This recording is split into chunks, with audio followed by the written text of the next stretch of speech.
Ayer terminamos de ver el desarrollo de la guerra en el continente europeo y hoy vamos a ver cómo continúa la guerra en el Pacífico, una guerra que están librando principalmente los norteamericanos contra los japoneses, aunque también participan británicos y australianos en este escenario pacífico. Y decíamos, la última vez que hablábamos de esa zona, que el ritmo de la guerra va a cambiar la iniciativa va a cambiar de bando a partir de la batalla de Midway del año 1942. Desde ese momento, Estados Unidos va a hacer valer su superioridad naval, lo que en un área tan extensa como el Pacífico va a suponer también el contar con la superioridad aérea en líneas generales, una superioridad que además va a ir increciendo cuando se haga efectivo esa potencia industrial que tenían los Estados Unidos. Para que os hagáis una idea, durante el periodo de la guerra, Estados Unidos va a alcanzar una cuota de producción de un portaaviones al mes, lo cual supone disponer de una capacidad naval incomparablemente superior a la que va a poder tener Japón. Sin embargo, el desarrollo de la guerra no va a ser nada sencillo porque la expansión japonesa que había tenido lugar hasta 1942 había ido ocupando multitud de islas, de atolones, obteniendo posiciones en la costa, que va a obligar a los norteamericanos y a sus aliados a ir expulsando de cada una de estas posiciones a los japoneses. Además, la propia filosofía de guerra de los japoneses, que entendía la rendición como un deshonor, dificultaba la lucha porque la llevaba a extremos que en la concepción occidental eran completamente desesperados.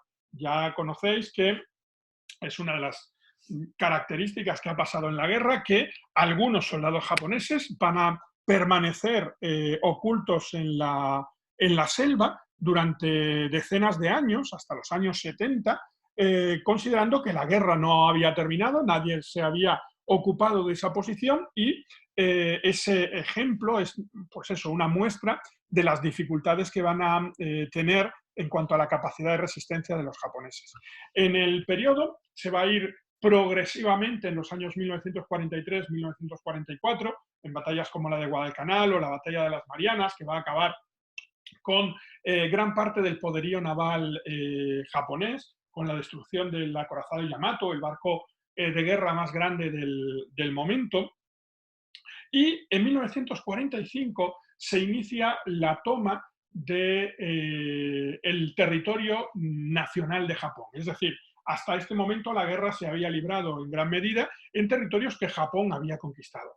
A partir de la batalla de Iwo Jima ya se desarrolla en tierras que se consideran de la propia nación japonesa. La batalla de Iwo Jima y la posterior batalla de Okinawa va a poner de relieve el inmenso sacrificio en términos de vidas humanas que va a conllevar la conquista de Japón. Dos pequeñas islas, como son Iwo Jima y Okinawa, cuya importancia militar va a ser relativamente menor, va a costar un número de vidas, tanto a los invasores como a los propios japoneses, que anticipa la dureza de la propia conquista del territorio principal de Japón, de las 5 islas principales de Japón. En mayo de 1945 se inicia una amplísima campaña de bombardeo sobre Tokio, convirtiéndose en el bombardeo más terrible de la historia de la guerra. Se calcula que alrededor de 100.000 personas van a morir como fruto de estos bombardeos con bombas incendiarias que se hacen caer sobre Tokio a finales de mayo de ese año.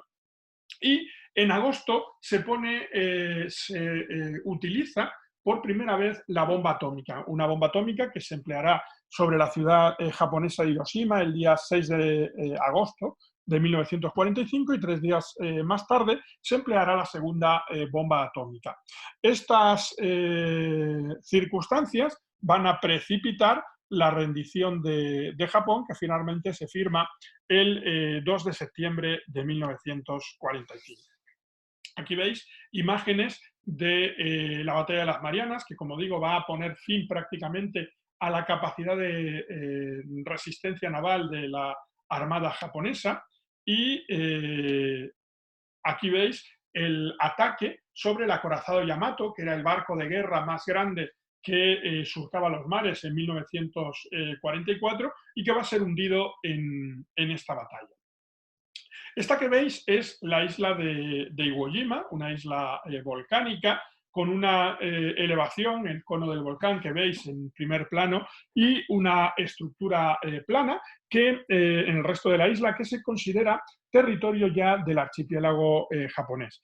Entre febrero y marzo de 1945 se va a desarrollar la batalla de Iwo Jima, la toma de la isla, que va a costar un gran esfuerzo a los norteamericanos, que van a verse enfrente de una resistencia tenaz por parte de los japoneses, mucho más allá de lo que las propias condiciones objetivas de la batalla permitían. Es decir, los japoneses estaban en una condición desesperada y, sin embargo, no se rendían, lo que va a provocar, como digo, una larga batalla de más de un mes para controlar este pequeño espacio. La batalla de Iwo Jima ha sido objeto de numerosas películas bélicas. Hay dos que son especialmente interesantes, ambas del director Clint Eastwood, y que recrean desde la perspectiva de los norteamericanos y de los japoneses la misma batalla. Una se llama Bandera de nuestros padres, la perspectiva norteamericana, y la otra Cartas desde Iwo Jima. Aquí veis la última película, Hasta el último hombre, de Mel Gibson, también es especialmente recomendable, está ambientada también en esta batalla de Iwo Jima. En la batalla de Iwo Jima va a tener lugar una de las imágenes emblemáticas, esta que estáis viendo, los marines colocando la bandera para señalizar la ocupación de una determinada posición y facilitar el avance del resto de las tropas, que se va a convertir en uno de los elementos icónicos de este final de la Segunda Guerra Mundial, y va a ser utilizada, como se explica en esa misma película, como uno de los alicientes a la hora de conseguir bonos para financiar la guerra en Estados Unidos. Ejemplos, fotografías de esta batalla de Okinawa, el desembarco de los distintos blindados y las dificultades que van a tener.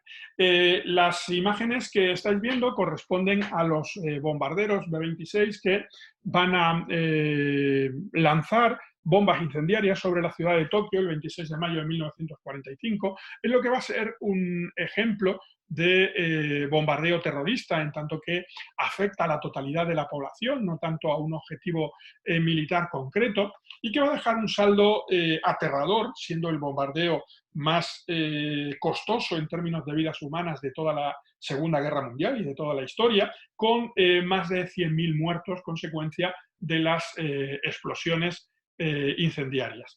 Aquí veis imágenes de cómo quedó la ciudad después de ese bombardeo. Los efectos de las bombas incendiarias sobre la población.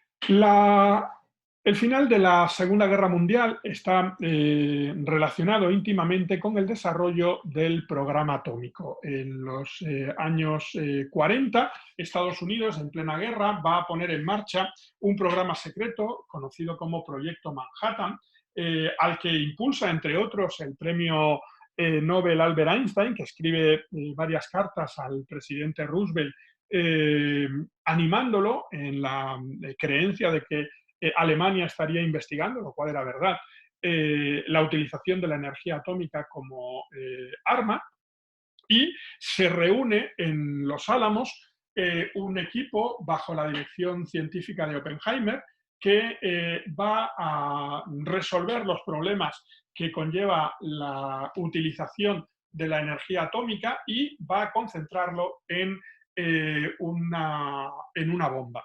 el 6 de agosto de 1945, en este avión que estáis viendo, el Enola Gay, llamado así en conmemoración o en recuerdo de la madre del piloto Paul Tibbets, se va a proceder a lanzar la primera de estas bombas atómicas. La bomba atómica, la estáis viendo aquí en una réplica, denominada Little Boy, pequeño chico, chiquito, sobre la ciudad de Hiroshima. Este lanzamiento de una sola bomba va a suponer el arrasamiento de toda la ciudad. Como veis, la imagen aérea que estáis viendo es la imagen previa al lanzamiento de la bomba y este es el resultado posterior, la práctica totalidad de la destrucción de la práctica totalidad de la ciudad de Hiroshima, como podemos apreciar en esta foto. El bombardeo de Hiroshima no fue, sin embargo, el más costoso en vidas humanas, porque, como hemos dicho, le va a superar el bombardeo convencional de Londres. Pero sí abre la nueva época de la guerra, que va a venir marcada por la bomba atómica. 3 días más tarde se va a lanzar otra variante, otro modelo de bomba atómica, Fat Man, hombre gordo, sobre la ciudad de Nagasaki. Veis el hongo nuclear que va a provocar y lo mismo, una imagen previa al lanzamiento de la bomba y una imagen posterior en la que se ve el arrasamiento que las bombas atómicas van a provocar en toda la ciudad.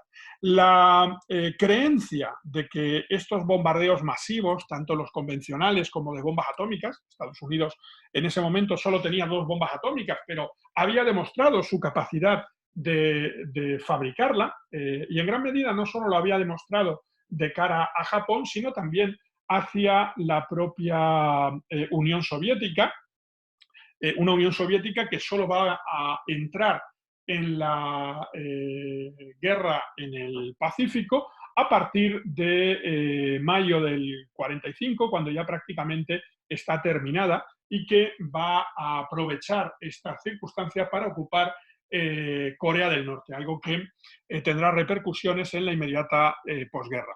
Aquí veis el acto de rendición condicional, condicional porque Japón acepta rendirse con la condición de que se respete y se mantenga la figura del emperador. Esa rendición va a ser aceptada y va a firmarse la paz en la cubierta del acorazado Missouri.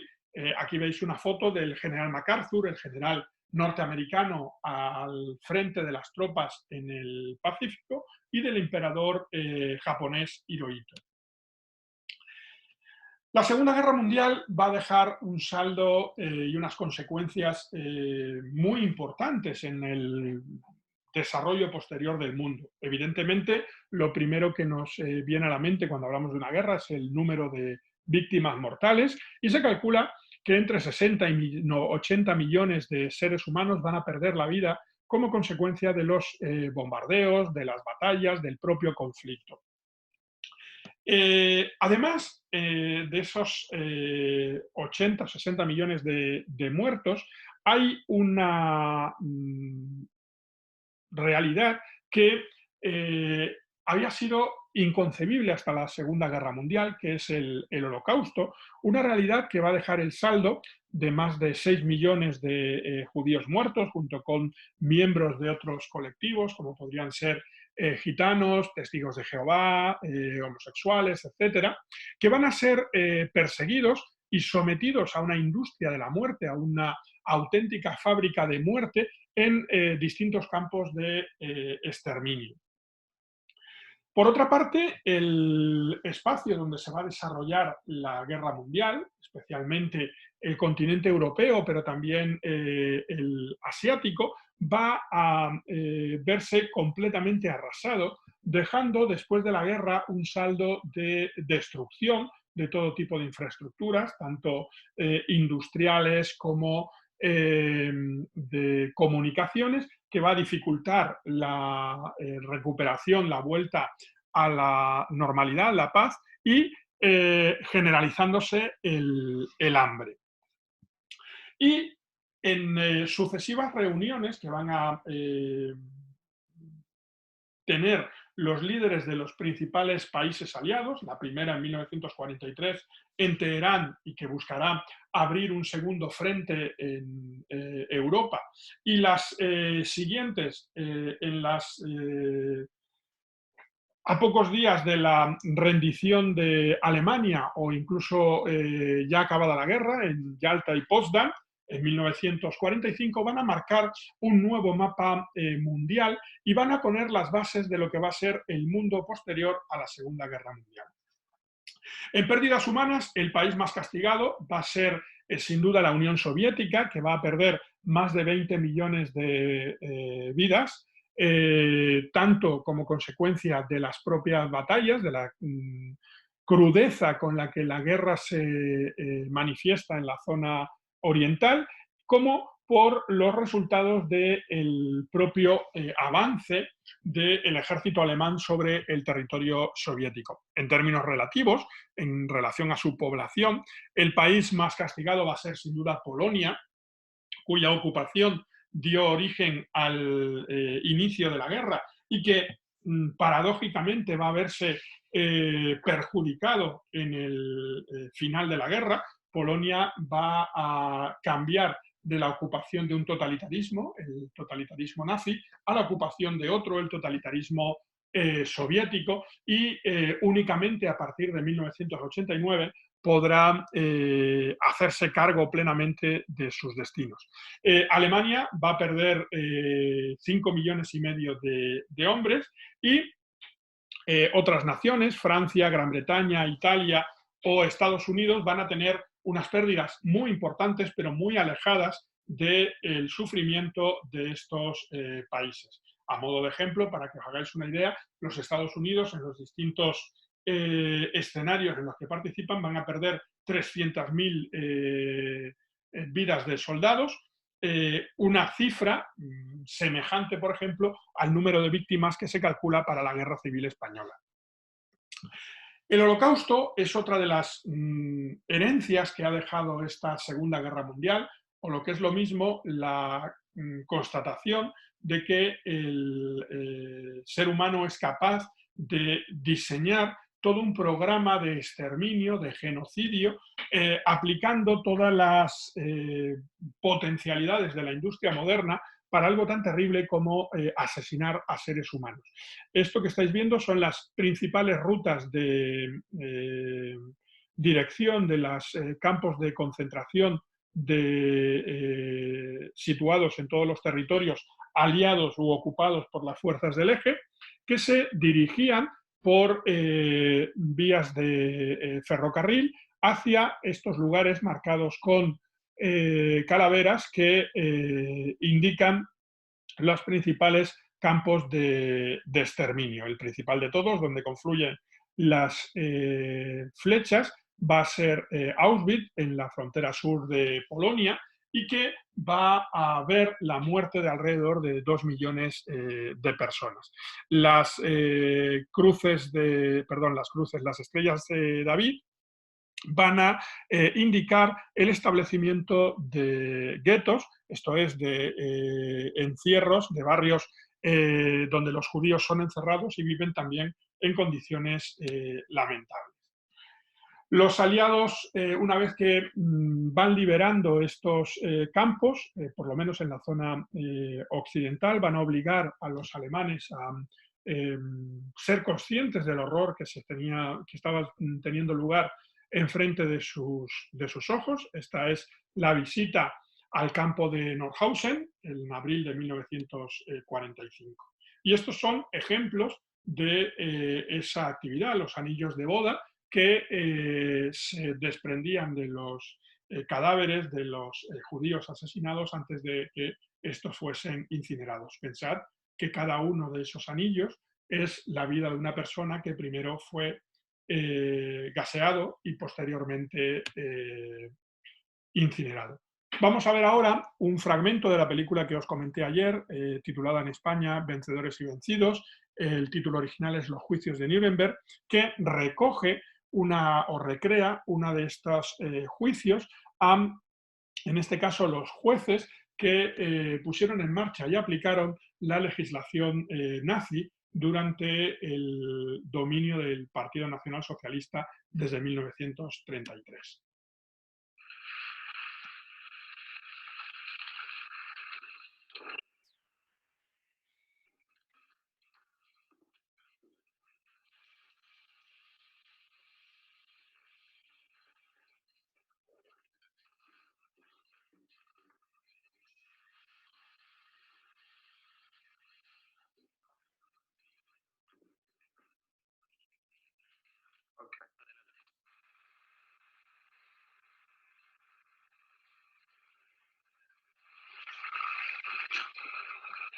Este mapa indica el número y el emplazamiento de los campos de concentración del Tercer Reich.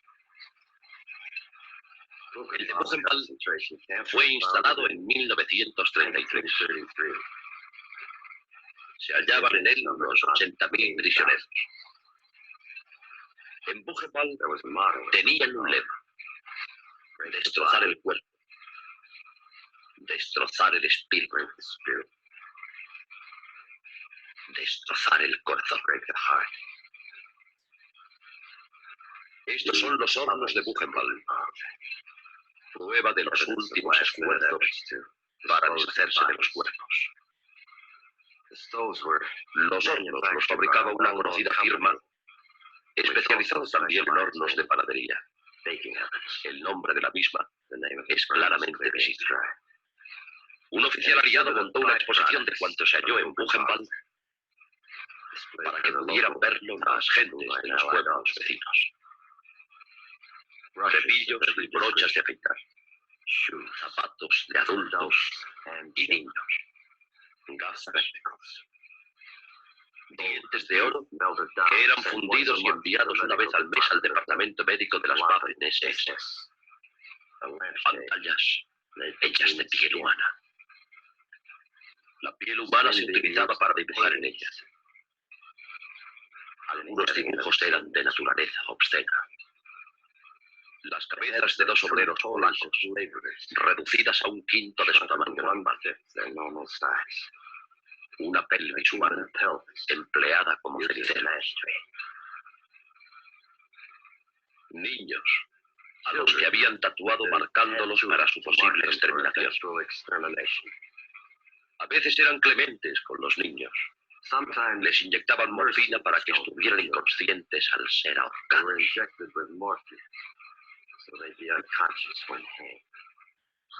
Uno de los médicos ha descrito cómo les colocaban la cuerda al cuello y los colgaban de unos ganchos clavados en el muro, donde, según palabras de aquel médico, quedaban como cuadros en una pared.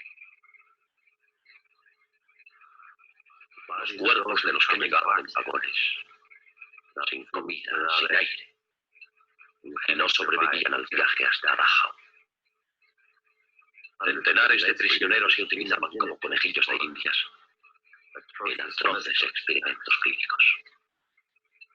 Una persona que presenció las ejecuciones en Dachau hace la siguiente descripción. Los prisioneros dejaban sus ropas en unos colgadores. Les decían que los llevaban a ducharse.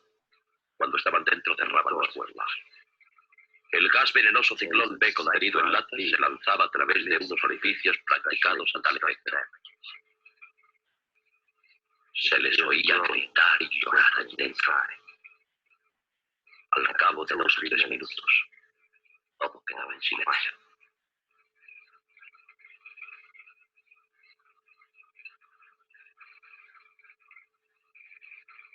Los cargamentos para la muerte incluyeron 90.000 de Eslovaquia, 65.000 de Grecia, 11.000 de Francia, 90.000 de Holanda, 400.000 de Hungría, 250.000 de Polonia y Alta Silesia, y 100.000 de Alemania. Y esto es lo que se firmó cuando las tropas británicas liberaron el campo de concentración de Belsen. Por razones de sanidad, los ingleses enterraron rápidamente a los muertos, valiéndose de tractores.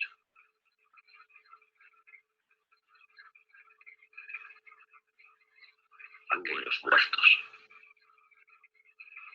procedían de los países que los alemanes habían ocupado durante la guerra. 2/3 de los judíos de Europa, exterminados. Más de 6 millones, según informes basados en datos de los propios nazis. Pero la cifra exacta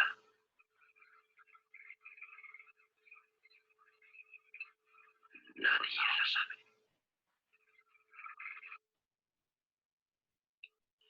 Bueno,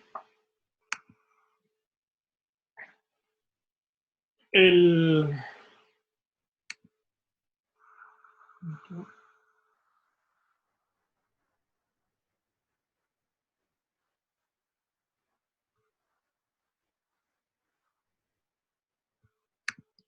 final de la guerra va a conllevar la ocupación de Alemania, que va a ser dividida en 4 zonas administradas por británicos, norteamericanos, franceses y soviéticos, y lo mismo sucederá con la ciudad de Berlín, donde, como veis, poco a poco se va recuperando la vida cotidiana, a pesar de encontrarse prácticamente en ruinas. Aquí veis mujeres haciendo la colada en un hidrante en Berlín. Los líderes aliados se van a reunir a lo largo de la guerra en varias ocasiones, la primera de ellas en Teherán, entre el 28 de noviembre y el 1 de diciembre, a donde acuden, como veis, Stalin, Roosevelt y Churchill.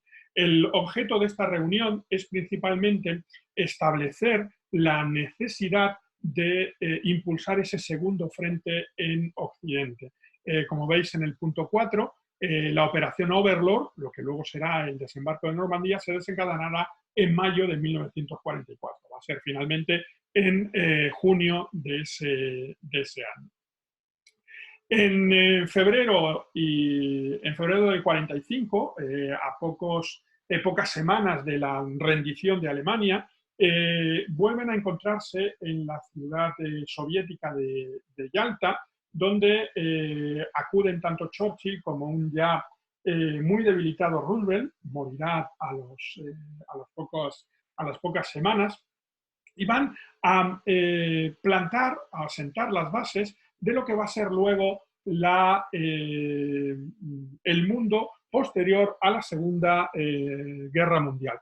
Por un lado, establecen esa decisión de dividir el territorio de Alemania en 4 zonas administradas por las potencias vencedoras presentes en Yalta más Francia, y el establecimiento de un